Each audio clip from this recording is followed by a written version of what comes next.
Doing all this will not be enough. And so as president, I will establish a central command, a central cybersecurity command, and appoint a director who is empowered to manage cybersecurity across the government. They will be responsible for developing an effective, up-to-date strategy and keep it up-to-date by working with our technology companies that will show our adversaries that we are very serious about cybersecurity. Today, our approach to cybersecurity lacks many of the most basic elements that we require of private sector companies. We know a big factor in the Chinese hack of the Office of Personnel Management databases and systems was a lack of two-factor authentication, something that has been basic industry standard practice for years.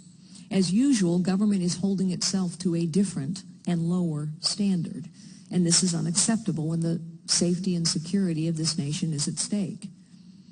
We also have to send a very clear signal to our adversaries that repeated, aggressive hacking will not be tolerated. And of course, that starts with having an effective strategy to counter these attacks. But it also means that we have to be willing to retaliate. This president has not done that. When we learned that China had hacked into our most sensitive databases and systems, President Obama had a state visit with President Xi. And when we held recent economic dialogues with China, we agreed on over 100 different things, including wildlife trafficking and volcano research.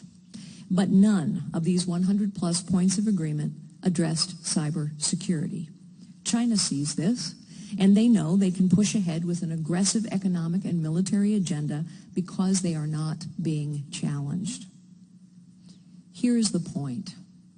We must defeat ISIS and put America back in the leadership business. And that means we must push back and retaliate where necessary against our adversaries, and we must stand with our allies. Because when we do not lead, and we are not leading, the world is a more dangerous and a more tragic place. Leadership will only happen when we have and implement an effective cybersecurity strategy. This administration, sadly, has weakened our national security, and it has all but ignored cybersecurity, allowing foreign governments and terrorists to attack private companies and to infiltrate our national security apparatus. There is a lot we must do, and all of it will require leadership. We must have a president who actually understands technology, both as a tool and as a weapon. We must have a president who will engage with our nation's best and brightest technology minds. I do, and I will. Because innovation, led by citizens, by innovators, by entrepreneurs, is the answer, not stagnation led by bureaucrats.